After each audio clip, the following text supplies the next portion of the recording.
Looking for a simple way to stay rooted in God's Word every day? The Daily Bible Devotion app by Salem Media gives you morning and evening devotionals designed to encourage, inspire, and keep you connected with Scripture. Plus, you'll enjoy daily Bible trivia and humor, a fun way to learn and share a smile while growing in your faith. Get the Daily Bible Devotion app for free on both iOS and Android. Start and end your day with God's Word. Search for the Daily Bible Devotion app in the App Store or Google Play Store and download it today.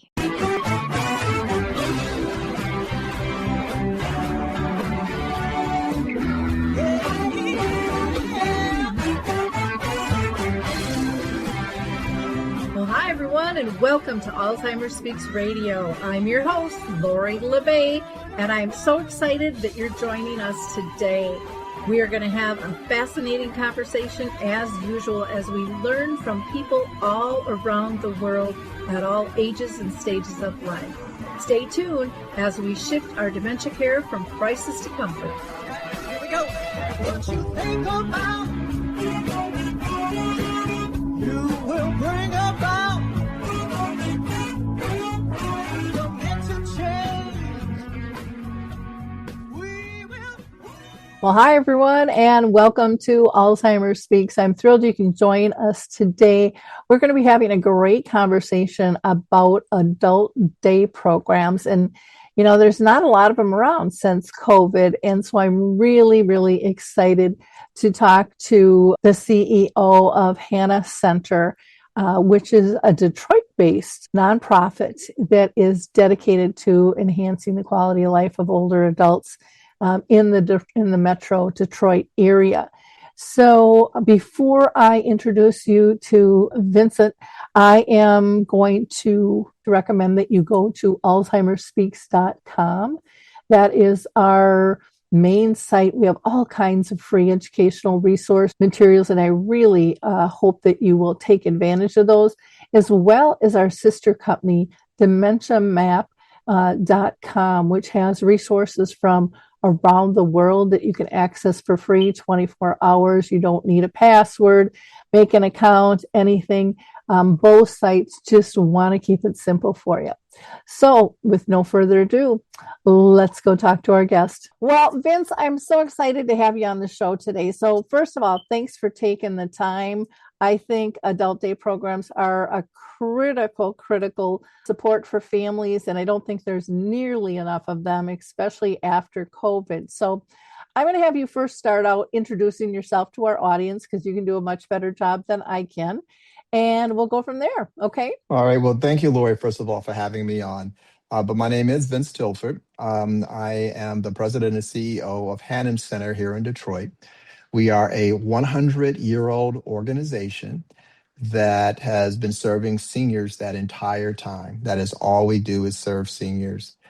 And so, you know, that's pretty much who I am. We offer a lot of different programs, but we can kind of go into that as well if you want.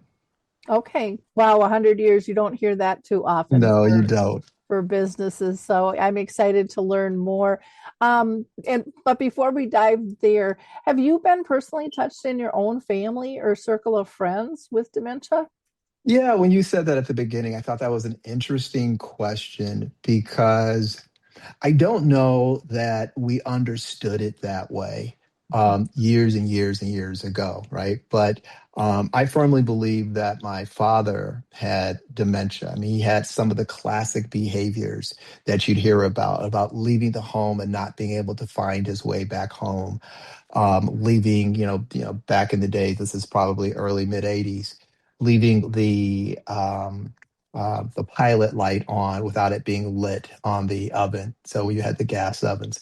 And so my mom was his primary caregiver, but he was never officially diagnosed. But when you hear the stories today about what people experience with their loved ones who are living with a dementia diagnosis, and you hear about those behaviors, it makes me think that's what my dad had as well. My mom lived with dementia for 30 years, and hers started in the mid 80s too. Mm-hmm. And she was actually misdiagnosed for 10 years. They just kept blowing it off to it's hormones. And my mom would be talking with her girlfriends, and And she would tell her doctor, this ain't my girlfriend's hormones. This is different what I'm experiencing from what they're experiencing. Yeah, I have the hot flashes and things, but there's a lot more, to this. And, Oh, absolutely. back then people didn't even use the word dementia. It was really only Alzheimer's, and that was very little. It was still more of the senile and things like that back in the day. Yeah, I mean, I think that's the part of the reason, a couple of reasons perhaps why he was not diagnosed. But one is that you've just mentioned, that it was seen as a normal part of aging. Mm-hmm. So he was in his mid 70s when he passed, but they just thought it was a normal part of aging. And then the other thing too, within the African American community, dementia tends to go undiagnosed at a rate that's about twice the number in terms of the rest of the population. So I think those two factors potentially what resulted in him not having a diagnosis. But I said he had all the I can give you more examples, but when I hear about what people are dealing with today and I think about what my mom and my family went through, I says, oh, that is like verbatim. Yep. Yep. I see that too. I see that too. Well, let's talk about the Hannan Center and what makes it so different, that it's lasted 100 years, and why it's so important. Well, thanks again for that question. And I tell people that Hannan Center, if we talk about the social safety net and we think of the social safety net as Social Security, Medicare, and Medicaid. Well, Hannan existed before the social safety net. We existed 10 years before Social Security and 40 years before Medicare and Medicaid. And the reason why I sort of make that sort of comparison is we were doing all of those things for older adults before the social safety net existed. So we were giving them a pension, essentially, a lifetime stipend for people who were eligible, qualified for our programming. If they needed medical services, dental or vision services, we would pay for that as well. And then, we would certainly help people with their incidentals if they needed, like just groceries or whatever the case would be. So that's why I think it's so important, because we were doing this. I think we were in sort of the forefront of what was going on. I think the other thing that makes us a little bit different and unique is that social work was kind of in its infancy when we started. I think the schools of social work were just sort of getting started, but they were mostly focused on children and families. And so I believe that we are the first, if not among, we're among the first, if not the first in the country to hire social workers who specialized in older people and to work to provide case management support to them. So that's another reason why I think that, why it's so important to sort of not only the Hannah story, but also the Detroit story. And then the final thing that I would add is originally, so we were founded by Luella Hannan. She was married to a gentleman who ultimately started the National Realtors Association. And he died in 1917. And when he died, he left Luella, his estate. And as you can imagine, I mean, his estate was sizable for that time. And when he did, you can imagine that this was not a time that was conducive for women to be managing things like this, right? So long story short, they took her to court. Her, his relatives tried to take it away from her. And I think one of the things that did for her, and she prevailed, but I think one of the things that did for her is that she saw how quickly an older woman could lose their livelihood because people didn't think they were fit, and they weren't, they didn't have the support and resources that you might find today.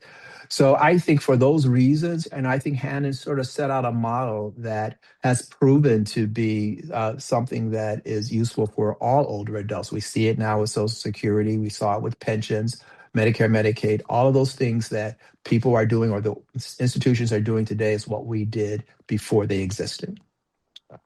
Wow. Well, I learned a lot there because I was a real estate agent for 25 years and I didn't know who started the association. And boy, I am thankful for her in her gumption. I mean, I remember I'm 66. So I remember when I was like 14 years old, my mom's like, you got to open a bank account. You have to get your own credit because that was something women didn't have. I remember, in my early 20s, having to wear a three-piece suit or a skirt and blazer to work and you had to wear heels. Hmm. I mean, it was so different than what it is today. And I can't imagine 100 years ago. I mean, that's going back like 50 years ago.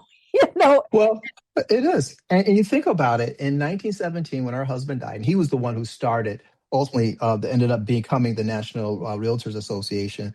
But when he died in 1917, that was before the 19th Amendment was passed, which gave women the right to vote. Yep. Women could not open a bank account without a male signature. You couldn't serve on a jury. So, yeah, those were really difficult times. And the fact that she prevailed, and I think that really became her motivation for wanting to start a facility that would house older people who had lost all other means of support. That's really what she was trying to do. And she wanted to do this. I don't know how familiar you are with our area, but Grosse Pointe is probably a community that's probably known around the country. I have five different communities in Grosse Pointe, and they wanted to put an older person's facility in Grosse Pointe at that time. So after she won her first battle against her in-laws, then a few years later, they bought a house in Grosse Pointe, and they were going to move in older people to have them be taken care of there. And they passed the ordinance in the middle of the night saying that we don't want an old folks' home here in our community. So for the next 40 or 50 years almost, we helped people to age in place. So we supported them wherever they were, either they're in their homes, even if they were living with other family members who were struggling. Because you got to remember, Great Depression era, this was really difficult times. And so we were supporting them where they were. And as going back to your earlier question about sort of what makes this an important part of our Detroit story, I would also say that we were practicing this concept called aging in place right from the very beginning, because we couldn't find a place where we could build and house older people who were in need of support. How sad that was just fought tooth and nail. And yet, prior to being in real estate, I was in healthcare in the group home industry. And Hmm. so, again, this is a much later time period, but boy, neighbors would fight those small group homes, and Oh, absolutely. did not want them. And yet, we're all going to age, we're all going to need help sooner or later. But the fear wrapped around aging, I can't even imagine what it was like then, but it still exists today. There's Oh, yeah. so many misconceptions. Well, kudos to her. That's fantastic. Now, in reaching this milestone, how have you guys celebrated in the community? So we've done it in a number of different ways. Man, October, Laurie, has been an amazing but very hectic and busy month for us. So our first event was we did an exhibit at the Detroit Historical Museum where we told more about the Luella Hannan Memorial Home story about Luella Hannan. So we have an exhibit that's up there, and then I did a presentation to provide attendees just some background information and history on the organization and our founder. Then one of our signature programs for Hannan is what we call our Emerge Art Festival. We really believe that art has the power of improving one's overall health outcomes. We base this on a longitudinal study done by a guy named Dr. Gene Cohen. Long story short, when older adults receive robust arts education, they have fewer doctor's visits, few medications, and they report overall well-being. So we try to incorporate that art programming into pretty much everything that we do. That's kind of pretty cool that we can do that. But I think the other part of that, why we do that, is it reduces isolation, and it's an opportunity for us to create programming around advocacy, education, and support for the seniors. So I think that the fact that we've been around 100 years, how we've celebrated that is through those different programs. Sorry, last weekend we had a celebration for centenarians. I went out and I interviewed centenarians. I found 9 centenarians 5 were able to attend our celebration. So we created a video that we called 100 Years of Wisdom. And that was shared with them when we gave them little gifts to sort of celebrate them. But again, told them a little bit about our history, and the reason why we exist is to help people like themselves to age in place, to live their lives with dignity without have to worry that they're going to be isolated and pushed off into the corner somewhere. Then this coming weekend, we are going to kind of culminate our 100th anniversary celebration, but we coupled it with another signature event that we do, which we call 70 over 70. So I don't know if in your community, Lori, if you have a Crane's business newspaper there, but across the country, Crane's is a business newspaper that does these programs called 40 Under 40, where they recognize 40 outstanding um, people, professional people who are under the age of 40. Well, we do something similar. We call it 70 over 70. We recognize 70 individuals across 7 different categories. And we're going to be awarding them or honoring them, I should say, next Saturday. So and then we're going to probably do another presentation at the Detroit Historical Museum as well. So I know it's a long answer to your question, but we're doing quite a bit to try to celebrate our 100th anniversary. Need a daily spark of hope and direction? Let the Daily Bible app from Salem Media be that spark. This free Android app delivers an uplifting verse each morning, plus reading plans, devotions, and trusted podcasts from leaders like Joyce Meyer and Rick Warren. Prefer to listen instead? The Daily Bible app reads verses, reading plans, and chapters aloud, handy for the headphones moment of your day. Choose from versions like ESV, NIV, KJV, and more, and bookmark favorites to revisit later. Share inspiring messages with loved ones right from the app. Feel God's presence in every notification. Search for Daily Bible app on Google Play and begin your day with hope, purpose, and peace.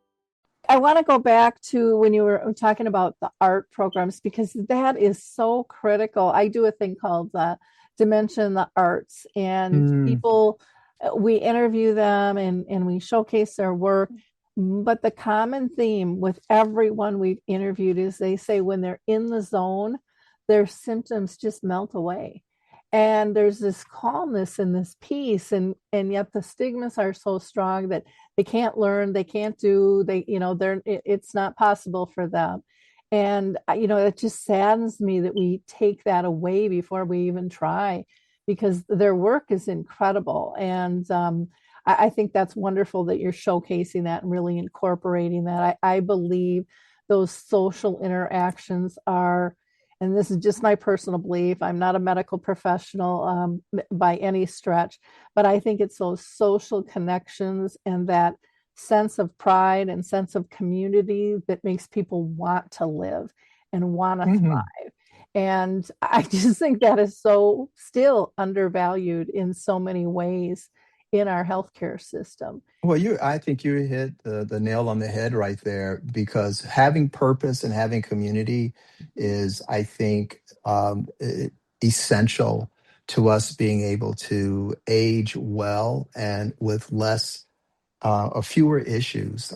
One of the things when we had our centenarian celebration this past weekend, one of the things I shared with them is that you've probably heard about this, Lori, these areas around the world they call blue zones. And so I explained to them, these people live to an age of 100 at a rate that's several times what you find in this country. And when they did the research to try to see what was the commonalities across these blue zones that led to this longevity, and, diet may have had a little bit, but their diets were very different, across, obviously different DNA is going to maybe play a role in it. But one of the 2 things that they found to be consistent across all these blue zones is having a sense of purpose. Why do you get up in the morning? What is it that is going to drive you? And then being a part of a community where you're valued. Here we tend to isolate seniors if we can afford to, and we put them in senior living facilities, nursing homes, and that's where they are. And so they're not part of an intergenerational community. That's kind of an artificial way in which we treat our seniors. But in other parts of the world, seniors are very much integrated into the community, into the homes. I know for myself and my family, my mom lived with us until she passed at 95. She lived with us for over 20 years, was very active, was very helpful with helping my doing things with my kids when my wife and I were at work. And it gave her purpose, is my point, is that I'm making here. And we couldn't pay for the kind of help and support that we got from my mom. So, but most people don't do that. So, as I said, it's a shame how we treat seniors in this country. But I think if we can give them purpose and make them an integral part of our community, which is why we focus on aging in place, that I think we can um, we'll be much better off for it. Yeah. And I love the 70 over 70. I think that's great. And then tapping into the wisdom of those, over 100. I just, we dismiss our elderly so much, and they are just filled with so much kindness and respect and dignity and history. I mean, there's just so much to learn Mhm. from them. It's just absolutely fabulous. Now, is there any more that you wanted to add about your mission for the Hannan Center at all? So we have basically three programs here. So our first program would be our sort of social work program. Actually, let me start with our Beyond You program, because Beyond You is where we have all of our creative aging program, what I talked about sort of at the start of our discussion. And so we have a curriculum of classes. You can, take classes that will progress to an advanced level.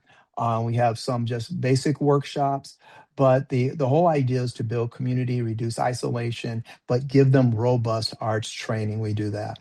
Then to support that as well is we have an art gallery. We actually expanded it about 5 years ago, and the art gallery is for older adult artists and older adult themes. And Mhm. so we could have intergenerational exhibits, which we have had as well, but we try to make certain that they're older adult themes. And with both of those programs, what we're trying to show is that there is not an expiration date on creativity and talent. You were saying something earlier about art and dementia. And one of the things that I like about art is you don't necessarily have to have a memory. You just Mhm. have to have imagination. You just have to be, let your creative muscles sort of work.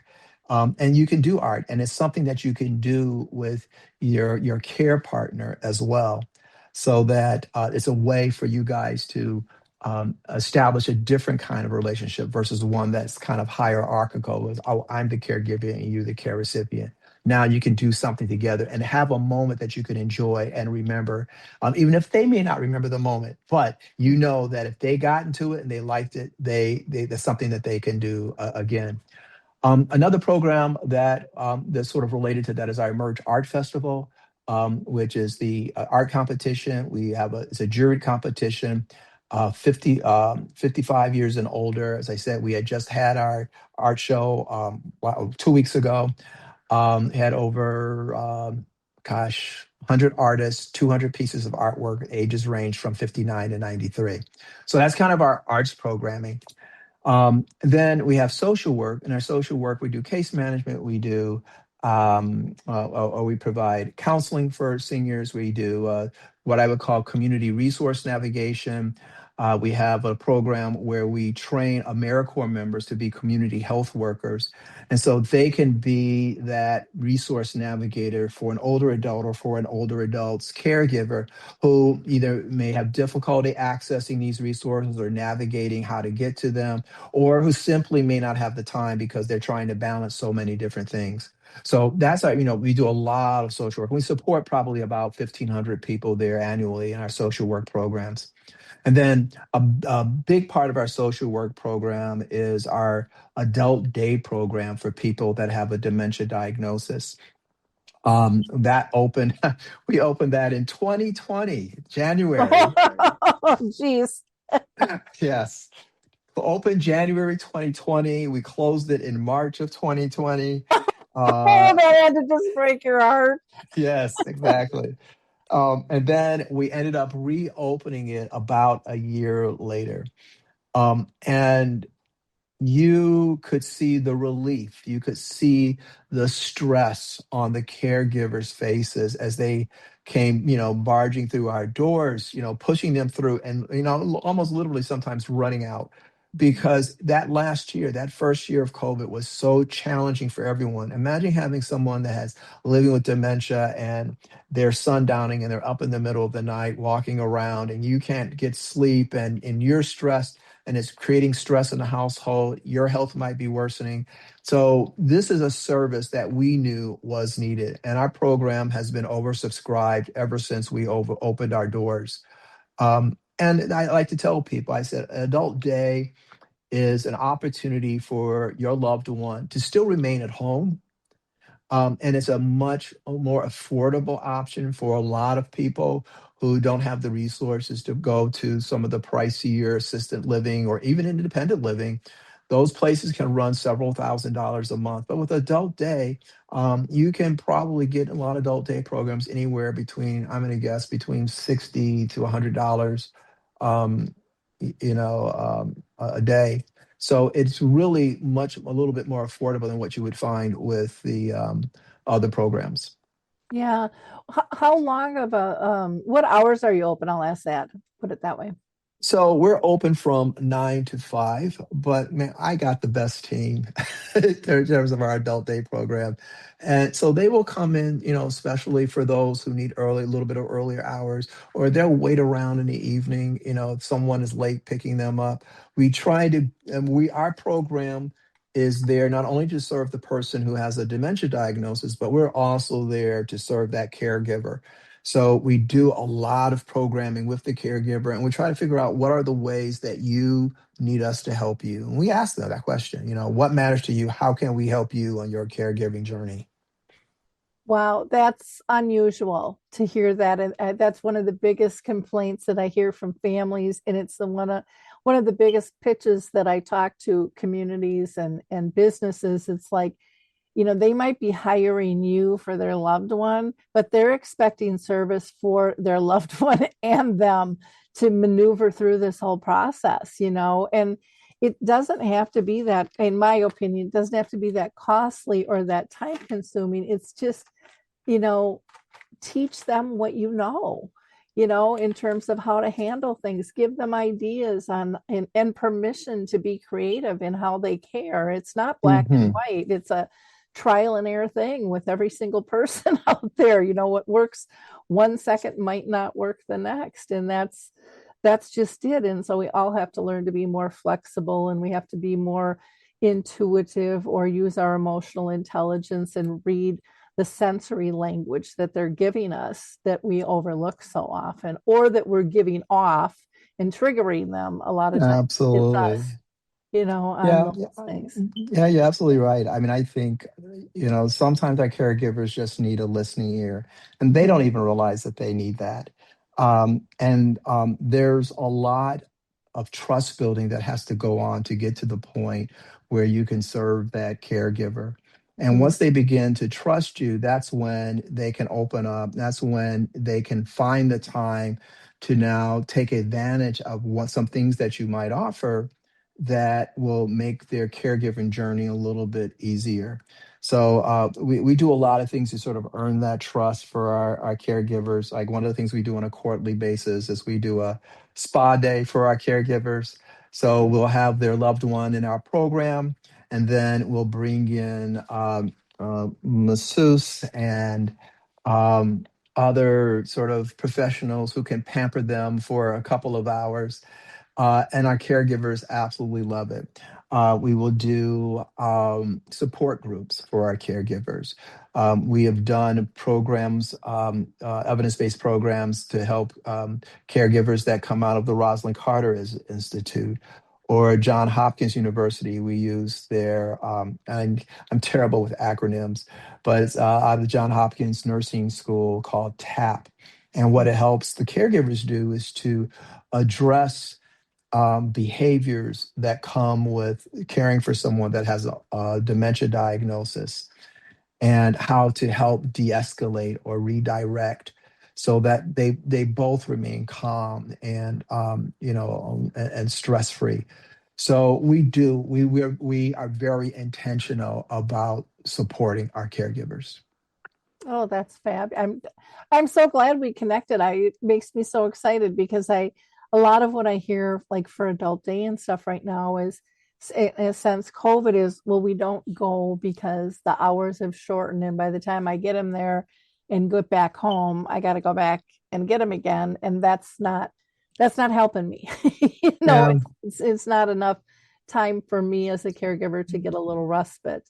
And so many people aren't tapping into it because hours have shortened, which all gets down to staffing, being difficult and things. Have you found, because there's so much turnover in this industry, I'm just curious if you've found more stability in your staff because you just seem much more relationship based, which I think is, and I know a lot of people out there will get mad at me, but it's missing. We've gotten so task oriented, and to me, that's what holds people because then they feel valued.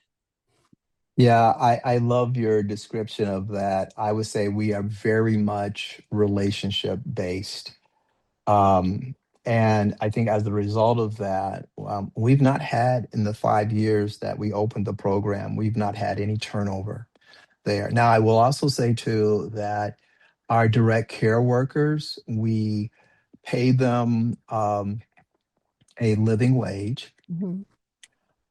which is important. But I hear for direct care workers for some places, like assisted living places or even independent living, that direct care workers are turning over like 60%. I mean, Mhm. the number is high. And so we feel very, very blessed. But as I said, we do provide a lot of training. We, try to provide time off, for the different points. We try to provide decent benefits. Obviously, this all has a cost, and it's all an expense. But we think it's worth it for our caregivers and for the people that we are taking care of to see the same faces day in and day out, to get to know those faces, to get to know what to expect from them. And you find that our caregivers and our recipients often form these bonds with different members of our staff because, they look forward to seeing them. Want to keep God's word with you wherever you go? The King James Bible Study KJV app by Salem Media makes it easy to read, study, share, and pray daily with the timeless KJV translation. Enjoy features like offline access, audio Bible listening, smart search, and tools to highlight, bookmark, and take notes, all designed to keep your Bible study simple and organized. Best of all, it's free to download in the Google Play Store. Grow in your faith every day. Search for King James Bible Study KJV and download the app today. Yep.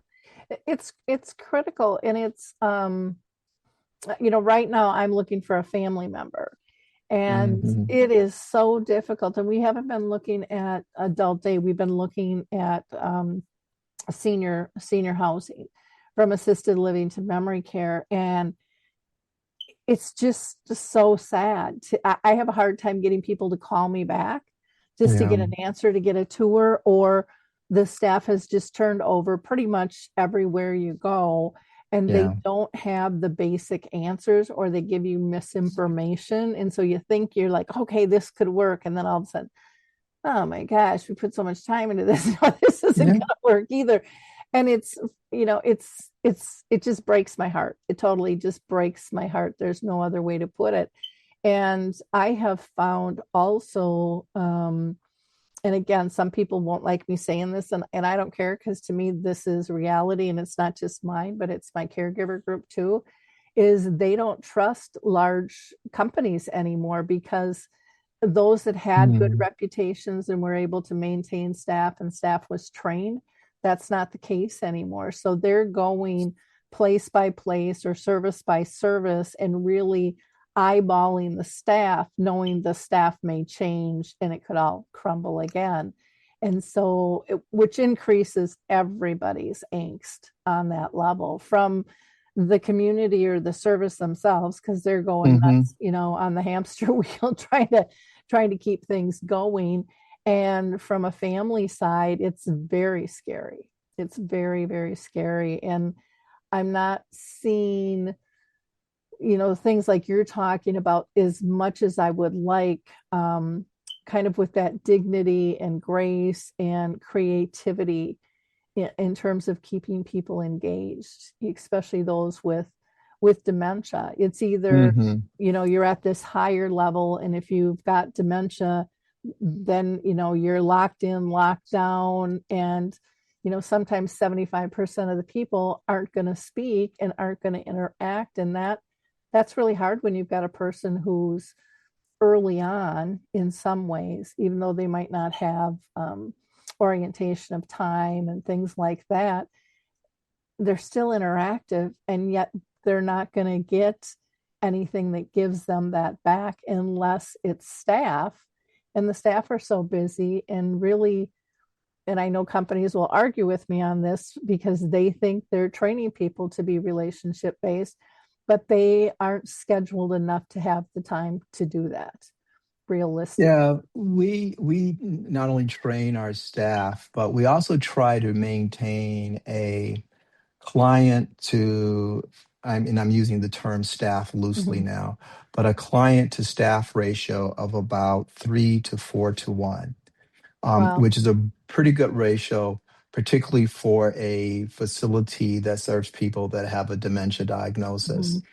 Mhm. And we get to that ratio because we have our campus, our facility is located almost squarely on the campus of Wayne State University. Mhm. And so we have access to their School of Social Work, we have access to their nursing school, and also to their occupational therapy school. So we'll get interns from those schools that have to complete a field placement, and we'll Mhm. get them in many cases for several months.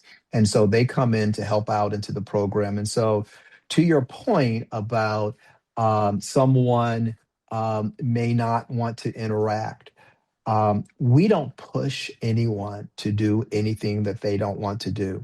We always let it be their choice. We really want to increase the agency of the people that are in our program. So we let them sort of decide, but we will still sort of come up to them. We can give them individual support through those interns or through staff to see what things are interesting to them.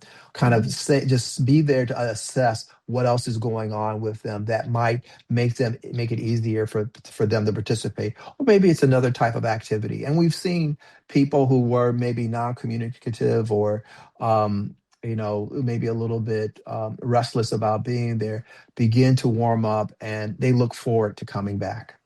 Yep.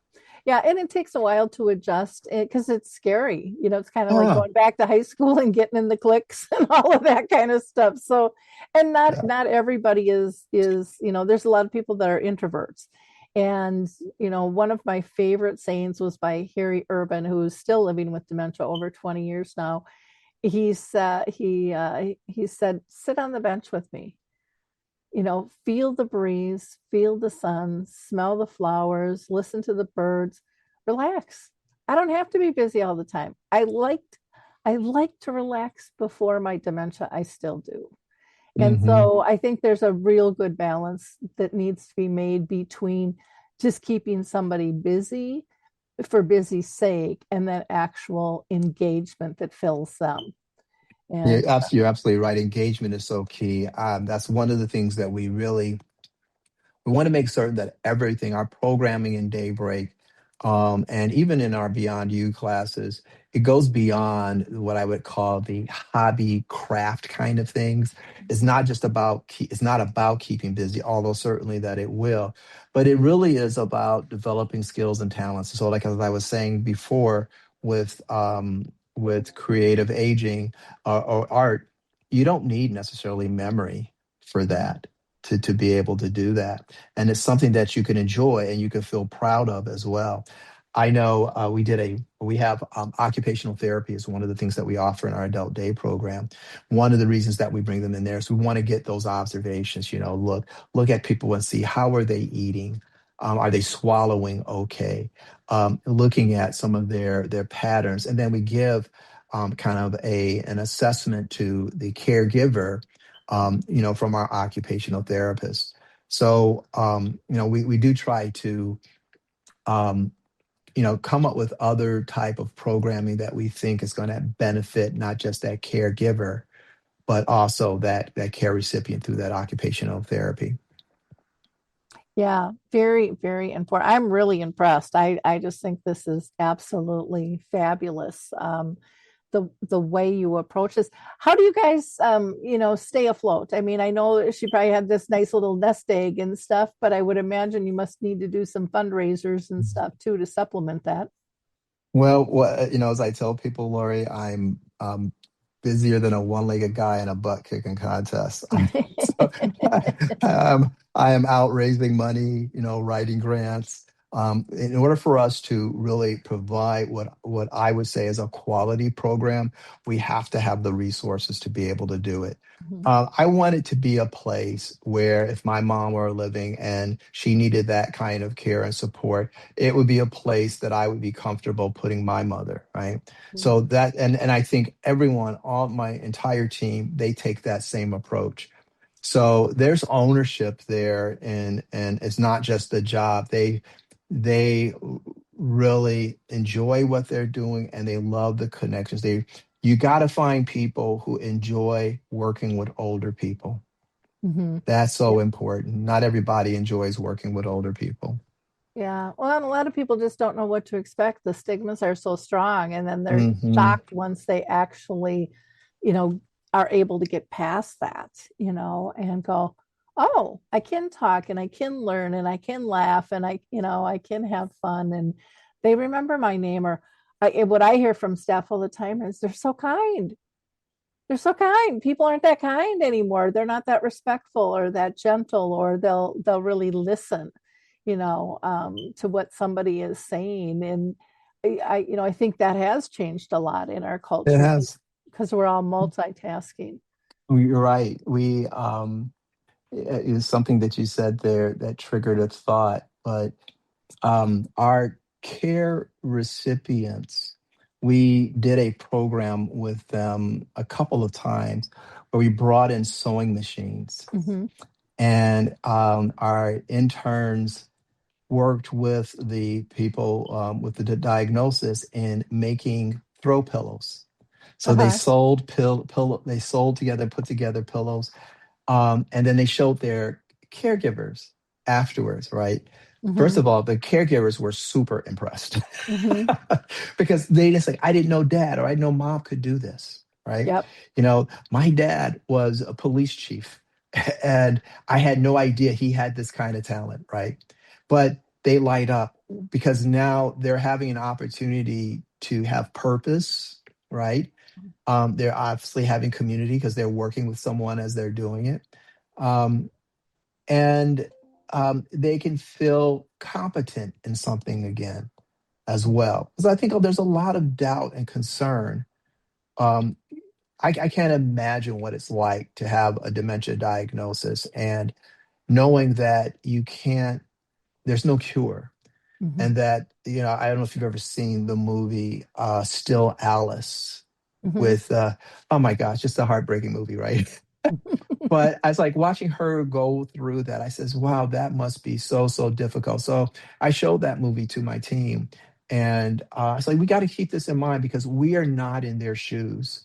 And let's figure out how we could see the world as they see it and try to meet them where they are rather than trying to get them to meet us where we are. That's so important. And there's some great movies out there now in terms of the Yes. realities of that. I know I had one that I would take around, and it's changed its name now, but a lot of people still know it by His Neighbor Phil, about a family living with this disease and showing all the different approaches family members would take. And everybody would think, oh, that person's crazy, they're doing this and they're doing that, but it's like they're just trying to help in their own way. Hmm. And just understanding that they're not trying to irritate everybody, they're just as lost as the rest of you, and they're going to go down their path of how can I help and what might work. And again, we get so black and white with what we're taught and what we're told, and it's pretty incredible, like you said, what people can do, and then that impact on the family of, oh my gosh, I had no idea. So Hmm. sometimes we shut the door on so many opportunities because we have been taught, and then we deliver, they're not able, they're not capable, they can't do that. And just think how that would make you feel, hearing that. Then you as a person is going to think, I'm not able, I'm not capable, I'm not loved, I'm not valued, I'm not, all of those things. And it's just like, oh man, I don't want to live like that. I sure don't want to set anybody else up to live like Yeah. that either, because I always tell people, even with my mom living with the disease for 30 years, 27 of those were really good. The last 3 were difficult, but I wouldn't have given up 1 second, because she was Oh, that's teaching great. me life lessons the whole way through. Mm, She was teaching me different ways to communicate, to slow down, where we were connected I love that. on a higher level than I even knew was possible, and even in Hmm. her passing, she would come to me in dreams and stuff then. So I've Mm. never really lost the connection. But again, you have to be open to believing that those things are even possible, or how important it is for someone to squeeze your hand or just give you a smile or a giggle. Because for me, I found those are the things that really stuck in my heart. It's not the big flashy stuff, of growing up. Mhm. It's those little small intimate moments. It was like, this is really what life's about. Or taking the time to sit by somebody and just feel safe and comfortable next to them, and you next to and them feeling the same way, of you giving them comfort, just being in that space together. I mean, Well, that's the thing. I how love you have that memory. That's yeah. awesome. Well, and it's how often do we take those things for granted? Or Mhm. music, music we all use, but we don't understand the power of it. you Mhm. know I mean, it makes me laugh and cry, and in the car at different times things can trigger, and we can use those simple tools, with somebody with dementia or any type of chronic illness. It doesn't make any difference, be a 2-year-old or a 102-year-old. Exactly. Those feelings don't go away, and I think we think, because they don't always have the facts right, that they don't have the feelings, but I find that the feelings are always there. We just have to read them a little different, and those are really our clues of what's wrong with the facts in the room. And it might be the lighting Yeah. or the sound or whatever that they can't always tell us on that. So, um, gosh, as far as your adult day program, the Daybreak program, how many families do you serve then? This Christmas, give more than just a gift. Give encouragement, inspiration, and joy. In the Crosswalk Holiday Gift Guide, you'll discover a curated collection of meaningful books and devotionals that celebrate faith, family, and the real reason for the season. This Christmas, we invite you to share comfort, quiet, or excitement with each person on your gift list. From beautifully illustrated Bibles and devotionals to novels and picture books, this guide holds the perfect book for every reader, including yourself. So stuff those stories into stockings, wrap collections with care, tuck a book or two into your own nightstand, and join us in celebrating the wonder of reading this Christmas. Explore the Crosswalk Holiday Gift Guide and find something special for everyone on your list. Visit crosswalk.com/gift guide today. So we serve anywhere between 45 to 50 families a year. Obviously, Okay. we're going to have turnover in that, but sort of at Mhm. any one point of time, we can have about 24 people that's in the program. And that's just people who are actually coming into our program. We find that people find out about us, they find out if there's a waiting list, but they still need help as a caregiver. Mhm. So that's not even counted in that number, because we will then end up serving those caregivers. And then we also have the opposite thing that happens is that once someone is no longer in our program, and obviously their person could have transitioned, or we become no longer an appropriate setting for them for whatever Mhm. reasons that they are, right? We then work with them to find another appropriate setting and to still work with that caregiver to sort of how do they transition there, and how are they, if they're seeing behaviors, they'll call us again and ask us, well, what do I do now? Mom's doing this. She didn't do this before. So we continue to either support those caregivers who were in our program and now they're no longer in our program, as well as those who have never been in our program when we bring them in there as well. Because I think one of the things, and that's why I said I love this for you in terms of that was your takeaway from with your mom, is a lot of our caregivers, I should say a lot, but I know there are caregivers that approach this as a burden initially. It's like, I didn't sign up for this. And particularly you get spouses, right? Definitely with an adult child and their parent, but with the spouse, oh, I didn't sign up for this. And to watch as we begin to work with them and how their perspective begins to change as they realize this doesn't have to be so burdensome, that there is joy. There are moments that you can find joy in. There are those times when your relationship with your loved one can be what it used to be. We had this one guy who his wife had dementia, and he was trying to manage it himself. They were both in their 80s, and he was trying to manage it himself. And when he found our program and she started coming to our program, and even though she didn't always remember him, sometimes she would get mad at him because she thought he was somebody else. She wanted to know where her husband was, right? But he said to us that by her being in Daybreak, that it gave them their relationship back because it gave him that space to breathe and to meet her wherever she is versus trying to get her to meet him where he was. And that's the takeaway. And I think that's when you can find the beauty in the moments that you've talked about it because you realized where your mom was and you could meet her there. Yeah. Well, and it's interesting because the spouses and kids and family members do say, I didn't sign up for this. Well, you think they did?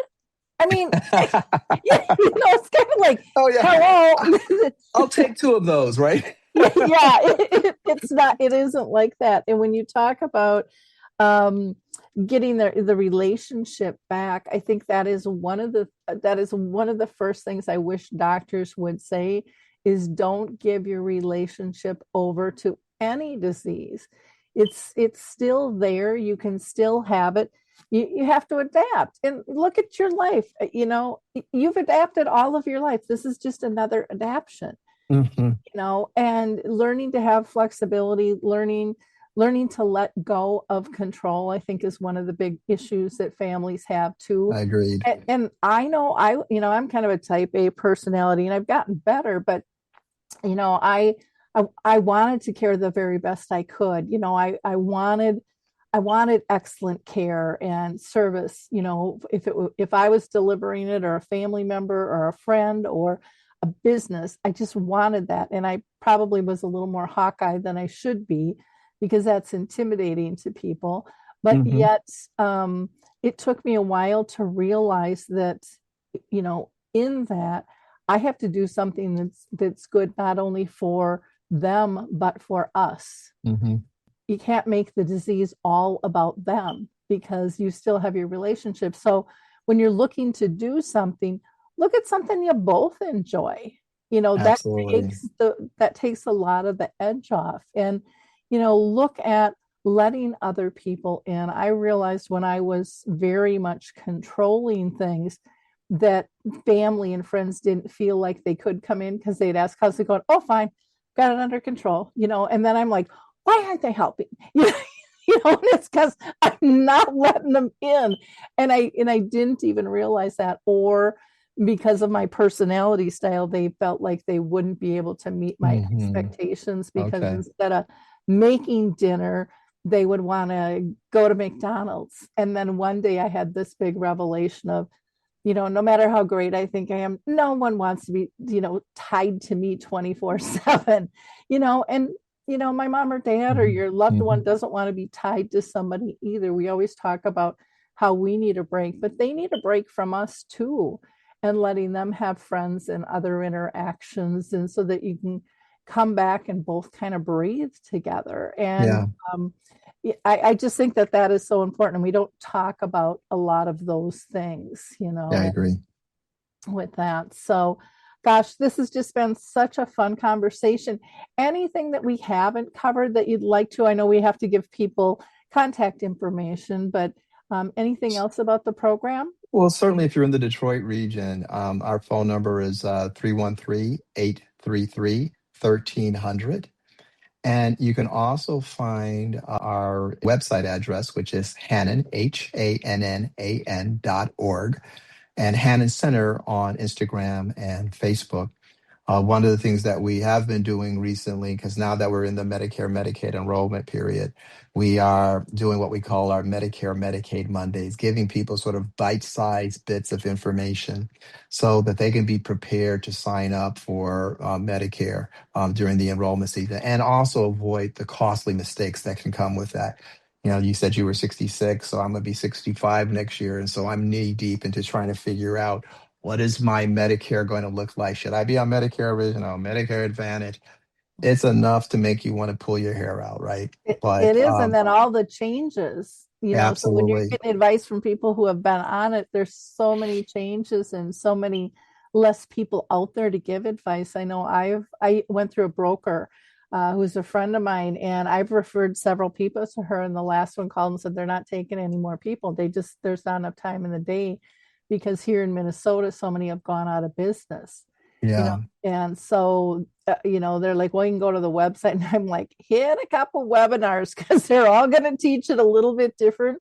And it is complicated, because you want to make sure, that your medications are covered if you're on any, or, if you're going to have any surgeries, or if you're worried about a chronic illness in your family coming, how will that be covered? It's complicated. And then you got to look at your budget. Yeah. Look at your budget, and then also look at how the laws and regulations and policies are changing even as we speak. So yeah, it's complicated. As I forget who it was. I don't know if it was Betty Davis or whoever said it, but I think she said, getting old ain't for sissies. Yeah. So you really got to do your own due diligence. And I think it's better when you have a partner to join that journey with you, because it's better to have two eyes better than one. So one said. Yeah. Yeah. Even when you're going to the doctor, or, looking at a program like yours, bring a friend or a family member with, because it's overwhelming. No matter how excited you are about it, it's still overwhelming. When you go back and think, was that this place, or was, did I ask that question? And, then you don't want to look like an idiot and call and ask a question you already asked, but, it's okay to do that. It is, absolutely. People would rather have you have your answers and stuff. So, well, thank you again so much for your time today. This has just been great. To our audience, I always ask you to be a giver of hope. Like, click, and share. If you want to download one of our graphics, one of our Giver of Hope graphics, please do that. We all have people in our sphere of influence that are dealing with things we don't know about. And so the more information we can spread in a friendly fashion and in a trusted fashion, it just makes it easier for people to get what they need when they're ready for it. And that makes a huge difference. So thanks again, Vince. This has been fabulous. And I am so thrilled and so excited to know about your organization and how it came to be. I just think of the tenacity, of your leader there. It was just amazing how she fought for what she knew was right, even though it hadn't been around before. I kind of thought you guys might have been affiliated with the church, No. And so that is amazing how hard she fought to do something different, because she knew it was a need and that it's continued for 100 years. So have fun at your next event this week. Yes. Thanks a lot, Lori. I've enjoyed being on your show. Thank you. Okay. Thank you. Bye, everyone. Hey, everybody. Jared Sebestier, host of Retire Repurposed. This podcast is dedicated to help people transition into fulfilling and purposeful retirements. Retirement is a big life change. In fact, the two most dangerous years of a person's life are the year they were born and the year they retire. Few people could just flip the switch from working a career 30 or 40 plus years, retiring on Friday, without methodical steps to living what we call a repurposed retirement. To listen now, search Retire Repurposed on your favorite podcast platform, Senior Resource, or Life Audio.